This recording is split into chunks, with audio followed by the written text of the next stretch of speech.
this is going to be an unpopular opinion, but I'm going to just go ahead and say it. There's nothing wrong with wanting to use acting or pursuing acting as a side hustle. It's good money. It's great. As I think as long as you respect the craft, which if you're, acting is not for the faint of heart, so more than likely you do.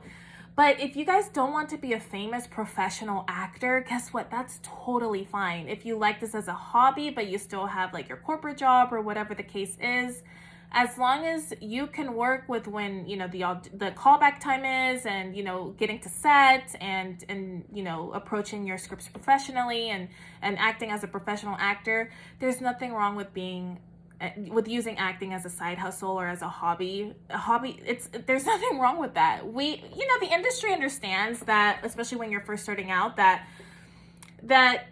unless you're in the 1% of the SAG union members who can actually make a living out of, being an actor, it's hard out here, especially with inflation and paying bills, to just give up your corporate job and fully dedicate yourself to being an actor. We have to pay rent, we have to pay bills, we have to eat. But I always tell people who kind of, they've been guilted into, oh, if you want to be an actor, you have to be a serious actor and you have to want it all or nothing. And chill, bro, chill, okay? Something, the actors I know that pursue acting as a hobby are the ones that actually book more.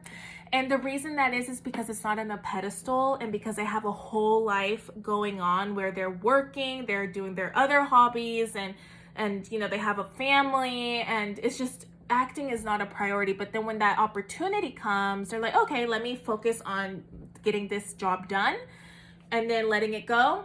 And then I can go on about and I'm telling you guys, it's like what's it called? The law of, it's Murphy's Law, I think. It's like when you let go of something and you don't care about it, actually it actually is more attracted to you and you tend to get something, or I don't know.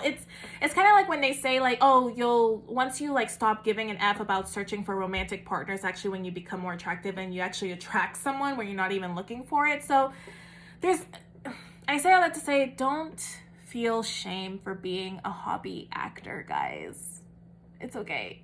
It's okay. If you don't have any desire to do this as a career, because guess what? If you're getting auditions, it's because we need your type, I think it gets to be a problem when you start to kind of do this as a mock, or you don't respect the craft. That's different. But I mean, if you're booking and if you're working and you do thoroughly enjoy this, you just know, I don't want to make a living out of being an actor. I like my corporate job. I like being secure. No shame in that.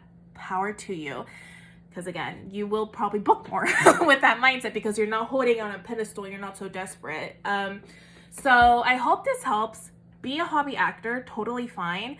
There's nothing wrong with that. There's absolutely nothing wrong with that, because again, the industry, especially when you're first starting out, it's not meant to pay for your bills and to give you a mansion. You have to truly love the craft and dedicate a lifestyle and a lifelong service almost to the craft and to the industry, because the industry can be brutal, but it can also be the best thing ever. So if you don't want to deal with the stresses of that or the stressors of that, and if your agency or if your agent is cool, I mean, if you're making me money, I don't care, then go for it. So I hope this answers that question. It wasn't really a question, it was more so what I was feeling. All right, bye guys.